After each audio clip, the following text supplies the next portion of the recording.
And here are the Transformers Jurassic Park crossover Tyranicon Rex and Autobot JP93 out of packaging. And in alt mode, they actually look good. I'm qualifying my statement here in alt mode. I love how the T-Rex came out. I wasn't sure he was going to look good. I thought at first he was going to be cartoony looking because of the colors, the brighter colors they showed on those photoshopped images, but he turned out great. Very realistic paint, and this could actually be a Jurassic Park toy, you know, that comes with figures and all that.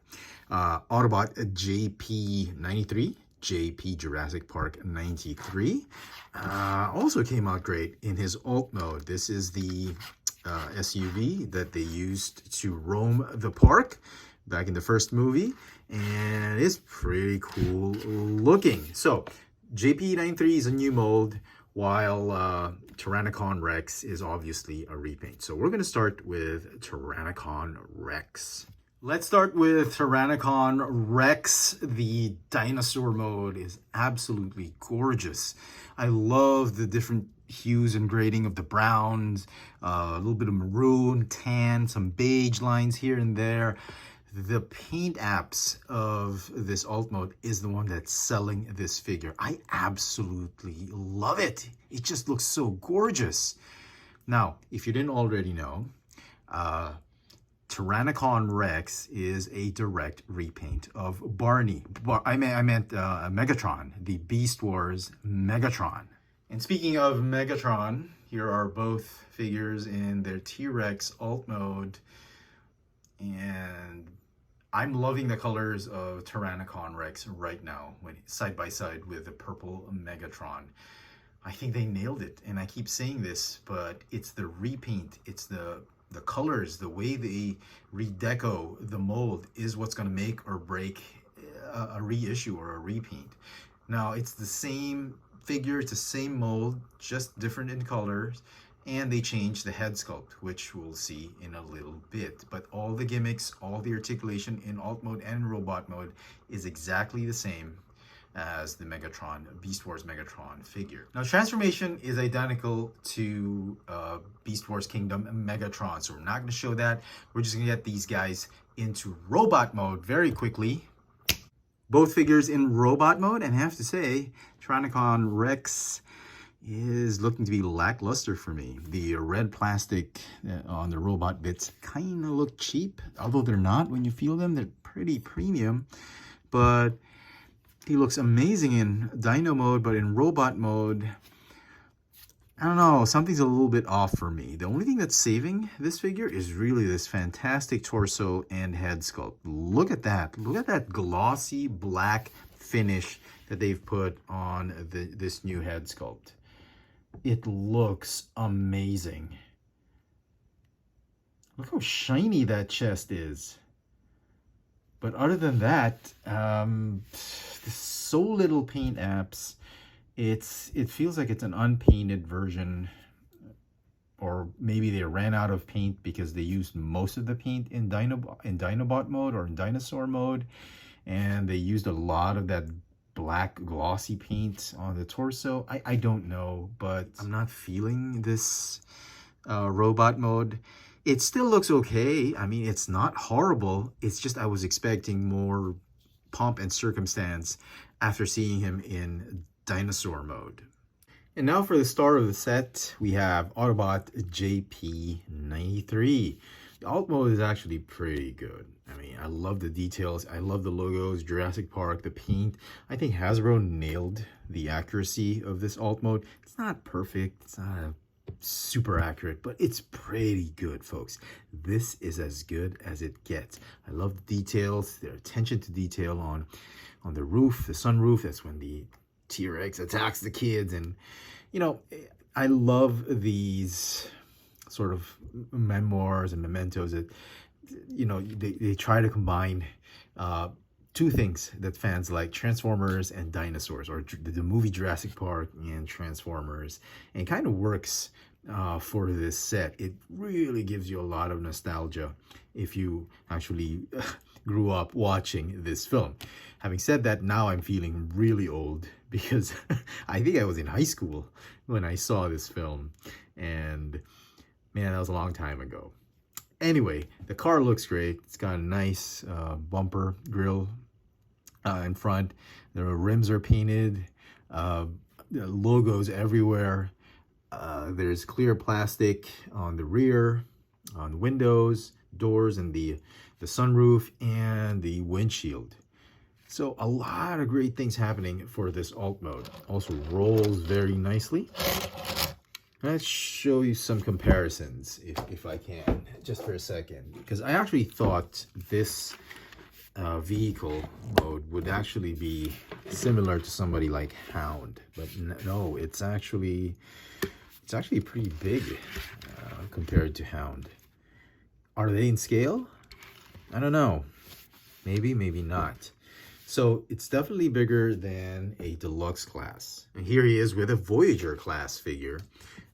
This is Artfire, or the Inferno mold or grapple mold. So he's clearly not a Voyager class figure. So he's kind of in between a deluxe class and a Voyager class figure, at least in alt mode. So transformation, let's get rid of this shotgun. Off to the side. Okay, first thing you want to do, you're going to pop open these doors. And then this whole rear section, they're going to form the legs, so you need to pop them out. Let's see if we can just do this properly. Go ahead and fold them out like that. And then these roof bits, you're going to fold down like this. And they're going to form the soles of the feet. That, and these are the feet. Okay, the legs. Okay, next up, what you want to do are the arms. Okay, I'm going to go ahead and flip out the arms this way, or flip them out to the side and then fold them up like that.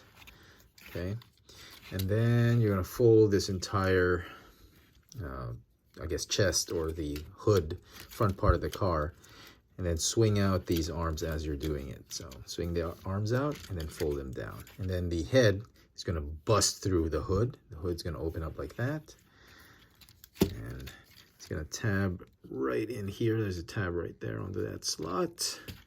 Go ahead and lock that neck back in place. The arms, it's just a matter of positioning them in the prone position and just fold out the fists. Okay. And then the back part, it's going to tab. There's a clear plastic tab right here. It's going to tab in there. Be careful because it's made of clear plastic. You don't want to break that thing. And there is Autobot JP93 in robot mode. And I have to say, I don't know, I'm not liking it. There's something about this robot mode it's putting me off by a little bit. I don't know, maybe it's the feet, maybe it's this weird green plastic for his thighs, I don't know, or this weird looking head sculpt. That head sculpt, I don't know what it's supposed to be. Is it supposed to be Dr. Alan Grant or Ian Malcolm? Is it Dr. Malcolm? Dr. Grant, maybe Dr. Grant, I don't know, but it's kind of weird, or just one of the Rangers, just one of the guys, the staff on the park. I don't know. It's got a sort of a cowboy hat, Cybertronian cowboy hat, some shades going on. No idea. The proportions are kind of weird in a sense. I think the feet are just way too big,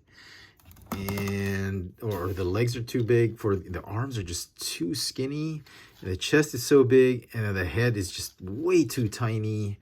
So I don't know what's going on with this figure, but certainly not liking it. It's not horrible. I mean, it's okay, but it's nothing spectacular, if you ask me. Now, is he a Voyager in robot mode, or is he a deluxe class figure? Here is a deluxe class figure. It's a sort of a big deluxe class figure. You have hoist.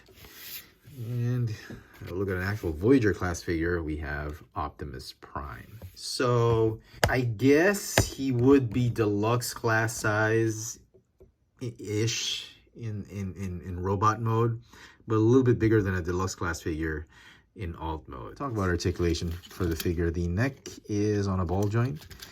Does he have a... No, he does not have a waist swivel. Oh, man, I almost broke that. Nope, no waist swivel because of transformation. The shoulders go in and out, forward and backwards. Got a ball jointed elbow. This is weird. It's like they usually put a ball joint for Cyberverse figures, but not for these Generations figures or collectible figures. So that's weird. Again, ball jointed hips, go splits, forward and backward, thigh swivel, hinge knees, rocker tilt. Some final thoughts on this set.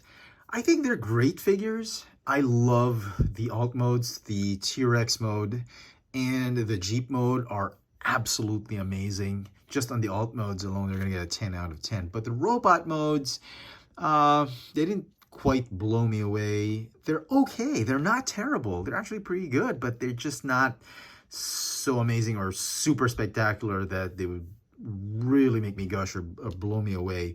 I think they could have used a bit more tweaking here and there.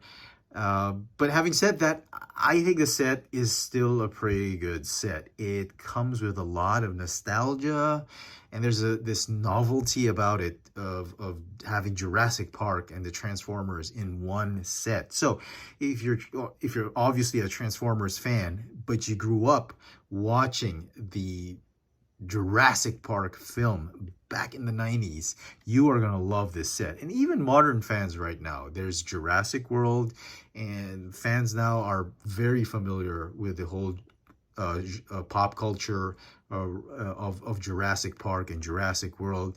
And I'm sure they're going to appreciate this set for what it's worth, for what it is, being a crossover of two different pop cultures. And I think it's great.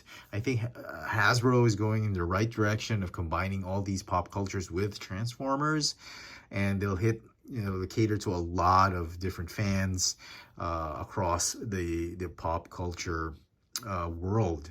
Having said that, the set is going to get an 8 out of 10 for me. Let me know in the comment section what you thought of this Jurassic Park and Transformers crossover set featuring Tyranicon Rex and Autobot JP93. Hit that notification bell so you never miss out on any of my latest video reviews. And if it's your first time here, please subscribe. Thanks for watching.